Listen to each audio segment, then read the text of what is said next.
Alright folks, buckle up because tonight we're diving headfirst into the Third Reich, the comedy years. Slightly confused. Comedy years, old chap? Rather dark humor, wouldn't you say? Oh absolutely, we're talking about the Nazis, a group whose idea of a hoot was invading Poland. But, believe it or not, even amidst the genocide and world domination, these guys still found time to be petty, jealous, and downright ridiculous. We're talking rivalries so intense, they'd make a Real Housewives reunion look like a Quaker meeting.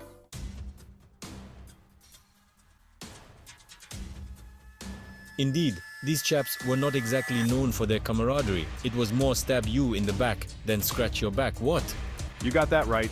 We're talking about a regime built on fear and paranoia, where everyone was vying for Hitler's approval. It's like high school, but with more goose-stepping and fewer acne breakouts. Is true, comrade. These Nazis, they more obsessed with each other than with crushing the motherland, is almost endearing. Almost. And trust me, they didn't hold back. We're talking insults, sabotage, even assassination attempts, all while trying to maintain this facade of unity and Aryan brotherhood.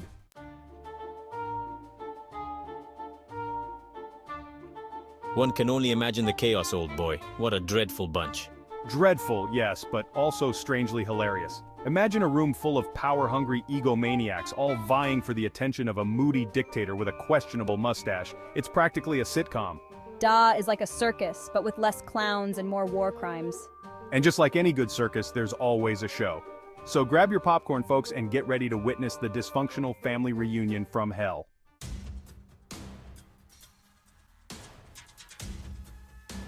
Alright folks, let's kick things off with the main event, the Clash of the Titans, the Battle of the Bulge.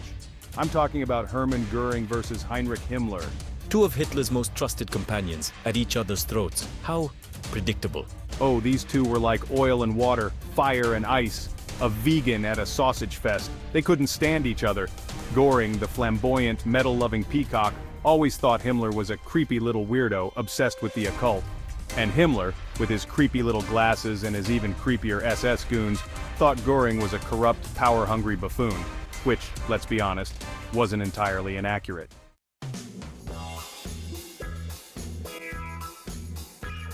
Well, one can't deny Goering's penchant for the extravagant. All those medals, the flamboyant uniforms. He looked like a Christmas tree decorated by a blind man. Don't forget the hunting lodge named after himself. Talk about being humble. But you see, that's what drove Himmler nuts. He was stuck with those drab SS uniforms trying to make skull and crossbones happen. And you know Goering, always the petty one, never missed a chance to mock Himmler's fashion sense. He once called Himmler's SS uniform a cross between a funeral director and a disgruntled waiter. S3 is true. Everyone knows the Red Army has the best uniforms. Sharp, intimidating, not like those Nazi clowns.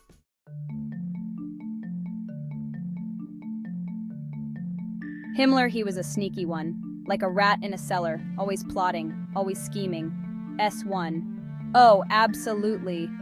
Himmler was always trying to undermine Goering, whispering in Hitler's ear, trying to snag more power for himself and his beloved SS. He even accused Goering of being soft on the Jews, which, coming from a guy who oversaw the Holocaust, is just rich. S2. Chuckles. One can't imagine Himmler taking that lying down. He was a conniving one, that one. And let's not forget the time Himmler tried to steal Goering's jewels. Yeah, you heard that right. Apparently all that talk about Aryan purity goes out the window when there are shiny things involved.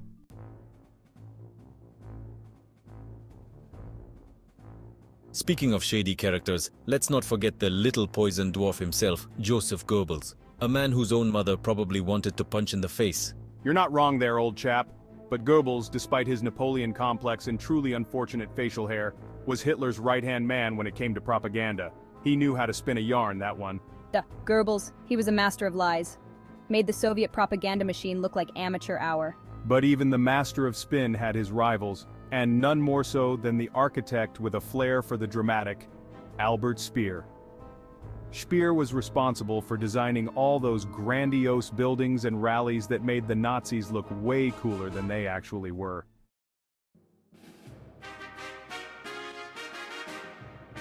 Ah, Speer, the architect of the Reich. I hear the man could build a skyscraper out of toothpicks and a tube of glue. You're not kidding! Speer's ego was more inflated than a Zeppelin at a parade. He once said he wanted to build structures so massive they'd still be standing 10,000 years from now. Talk about aiming high. Speer, he understood the power of image. Make people feel small, insignificant, then they're more likely to follow blindly. It's a classic tactic. And you know Goebbels hated that. Here he was, crafting the narrative, controlling the message, and Speer was upstaging him with buildings taller than Goebbels' self-esteem after a bad haircut.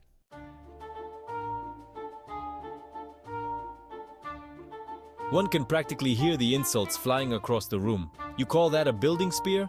I've seen better outhouses. Oh, it was brutal. Goebbels, never one to mince words, called Speer a concrete Casanova, implying that Speer was more interested in seducing bricks and mortar than serving the fatherland. Concrete Casanova is a good one, almost as good as capitalist pig dog, almost. And Speer, never one to back down, called Goebbels a propaganda pimp, suggesting that Goebbels was little more than a glorified hype man for a regime that was quickly going down the toilet.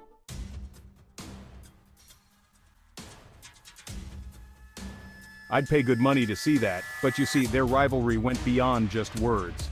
They actively tried to sabotage each other's projects, delaying building materials, whispering poison in Hitler's ear. It was like a really messed up episode of Extreme Makeover Reich Edition. S2. Good heavens, these chaps were vicious. One wouldn't want to be caught between those two during a tea party. And speaking of dysfunctional families, let's move on to some of the lesser-known members of Hitler's motley crew, where the rivalries were just as petty, just as ridiculous, and just as hilarious. S3 is true. They even fought over Hitler's attention, like two dogs fighting over a bone, a very powerful, dangerous bone with a silly mustache.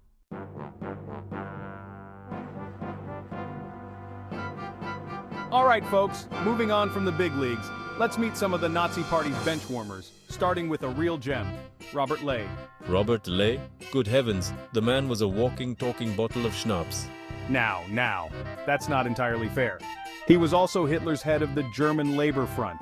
Think of him as the HR guy for the Third Reich, except instead of casual Fridays, they had invade Poland Mondays. The guy was infamous for his love of booze, women, and rambling speeches that would make a drunken sailor blush. He was like a frat boy who accidentally joined the wrong club.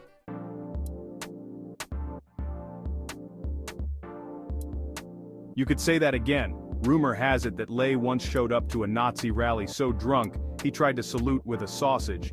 Not exactly the picture of Aryan discipline, am I right? S2. Size. From what I've heard, the man's idea of a good time involved a few too many bottles of Riesling and a healthy dose of impropriety. Is true, comrade. Ley, he was a liability. Like a loose cannon on a ship full of explosives.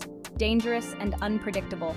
And the worst part, Hitler knew about it, but hey, even dictators need someone to laugh at, right? Besides, Ley was in charge of keeping the workers happy, and what's a little public intoxication when you're building a 1,000-year Reich, eh?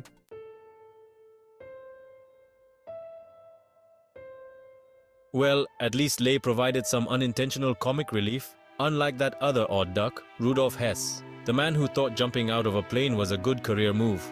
Ah yes, Hess, Hitler's BFF turned solo flight enthusiast. Talk about taking bros before hoes to a whole new level. Hess, he was a strange one. Flew to Scotland, thought he could negotiate peace. What a fool. But before he went all peace out on the Nazis, Hess was known for being incredibly vain. He was obsessed with his appearance, always preening and posing, and he spent an absurd amount of time fussing over his uniform.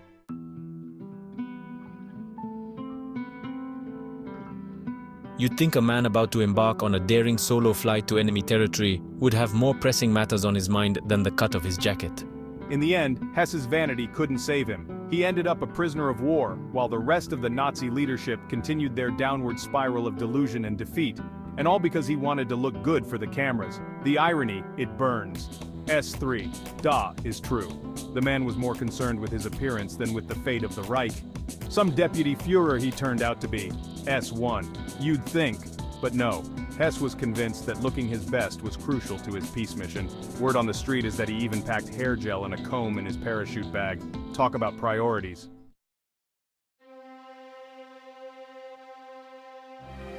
So there you have it, old bean. A veritable who's who of narcissistic nutcases, all vying for power and a pat on the head from the Führer. It's like a reality TV show gone wrong. You've got backstabbing, betrayal, fashion faux pas, and enough booze to drown a small country. And the best part? They were all on the same side. You'd think that with all the resources and manpower at their disposal, They could have at least conquered Europe without tripping over their own egos. But nope, these guys were too busy trying to outdo each other to focus on, world domination.